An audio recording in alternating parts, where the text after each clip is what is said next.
Chuga wal. Chuye chujien gwadamo. Ka chuwa rol judia. Amene kwi Jordan. Ka chunete ngwara nyok. Ka dol gene ke. Ka chuwa nyok. Ka ngich. Chit ka chiana mewen. Ka chun saji parasiben. Kaje. Chuk ye thika o. Wan gaje. Ye chuanga no. Dawud chek da dak. Chuwa loji. Angumi chalar ye muza. Chuka wei. Chu muza jamnok.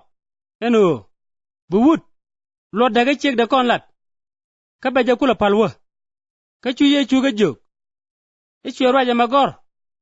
Ka kwi boma wei dun. Kane tuk chaka wa. Ikun naap chak. Tut. Kana ngot. Ka kwi jamo. Buwut gwan. Kana man bain ping. Ka baga mat. Kana chek de. Ka bekandang raw te kel. Hey no. Chika bungut. Alaraw. Chika akel. Ko. Nedi jikut ka mat kel. Aka cha dagaran. Ka gwada tega duel. Chu jaga janyok. Ka tij. Ka kwirwa jamo. Ka chwega jogi. Arama wo chek de dego. Ka bado dien kwen. Ta dom. Ka chek de. Ka michi chek dak chwa de. Ka cha nyoga kwen. Jen cha dom. Ka chu nada nunga de tiane. Ko. Baga tiap. Ka chu jaga ka yor. Ka mechi ye chu mamanen. Chwa gak. Chwega jogi. Aga de tiane be. Ka. Chwara ka pen. Ko. Pot kwara kwat. Dung nap. Ti chit ka dole titi. Apuch. An lari jaye. Ramachi kwar kwat. Benok. Chit ka gad matot. Chaba wareide. Ka chwega kwalte nike. Ka chwega pot. Kunga tit ka poy nikien. Tame. Mente da piny. We jale. Turing. Kaje. Ka chwara ka mwal nyamde. Chweja tich. Ingijin gwa. Angu ba yig lato. Ko ba ting mudorar jek. Ka chuye jogi. Angu chole ya. Emi gwayo. Tal rama gwa. Anu kot karwa. Ngeji ngut kot siti. Ichu dum. Chu rierlet. Chu kwel. Chu kailat. Chu ranmai. Ka lunu gur kana mor. Ka chweja jok. Ingij. Changuti ti dial tit. Nengwada da. Ka chuja gwich. Ka chweja nok. Ka chweja jogi. Dor kel. A jor ka ji. Wer. Kong na nyen ku dial. Ka kem na ka chan. Ka beryang wajak cheng nal. Ka ber guria. Chwe nger. Ka rwa yechu. Ka chwe jien. Ka jad luay. Ko. Tega ngok tu ngwan. Chu yechu ji kwara gwich. Ka chwe ka jogi. Ka pa boma di. Eno. Bineti riang. Wachang kwara kwat. Ka chu ji kwara gaj. Ka etke. Ka chu yechu ka lene jok. Ka gad ka. Bakula boma di. An wanat chang kwara kwat. Tiang nu. De tarol chut. Ka wang riep. Ka waram riang. Chang kwara kwat. Ka watken yije long. Ka chu ka roi karo. Ka nga bekano. Chu yechu ka gwich. Chu wei. Meme. Buma ka nap. Achi ma kut. Ka o. Ngak dial. Luang roka kut. Chu pito rotok. Ka mi joga jai. Nene. Chaka nyen nga dial bain piny. Ka chaka ji gwor. Chu yechu wei. Apuch. An lari jaji. Tala rama bichiende. Kia damane. Kia nyimane. Kia man. Kia gwan. Kia gad. Kia kak bain piny. Ka kwida. Kana kwi sung tu gaw. Michire bien. Ti kwor wajek. Antame.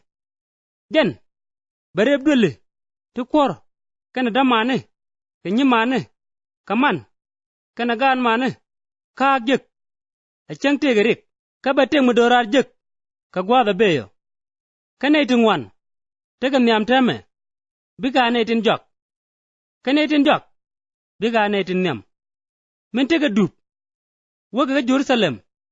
Abod yechu ka. Chu watken yich. Ka chu na iti gwor ka dwal. Ka meja jak dang waraw. Nang gega. Chwe ka tok.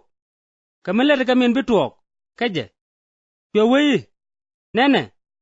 wakon ga Jerusalem ka ba garan lat tin bo the pala tindit kana gwar ka ba ja kwedlis ka ba ja kamjur ka bi kana yak ka bi ga jangul ka roy ka ba ja doy ka wat ka bi ga janak ka ka kornin dang diok baro jelis ka chuji mis kana John gad da be ben ka je ka chu ga juk ingi gorgo bugalet ka me baga tige jimo chuga jogi ango gor yene o balet ka yemo chuga jogi jang no ko ka nyur atiram kel chuidu kade mandong chamdu rei goyo ponyedu chuye chuga jogi kuyen ma pye yena mo ka biate ga long kamat ke lier en met ka ke baya lak kalak e chalang na chuga jogi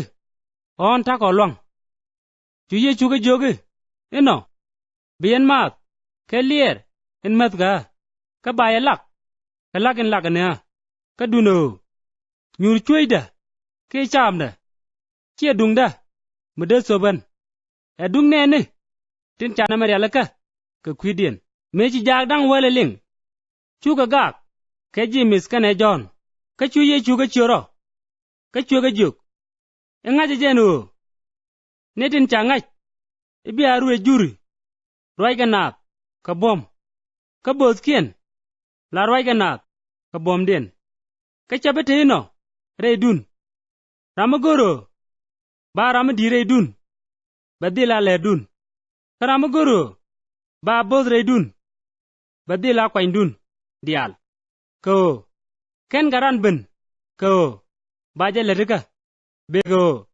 banal lerika keno bategre sup la luel ka kwine ne tungwan ka chuga ben ga Jericho kamen banya Jericho pin kana jaga ka bon medi tabar times ga timen ne chor milim nyura ga dop me chelinga e ye chura nadaret chura lalong chowe ye chu ga debit aloy du koy ka chu ne ding wan chor yor ko bebet ka chu ko tolen jen ka ra lalong ga debit aloy du koy chu ye chu chong ka chowe chu le ja chu ga wurin chor chol jo ga jei bum loy du jeiro chola ji chwe bire mendel yak ka chwere yor nyal ka chwe ben ga yechu ka chu yechu jati engu magore balet ka ji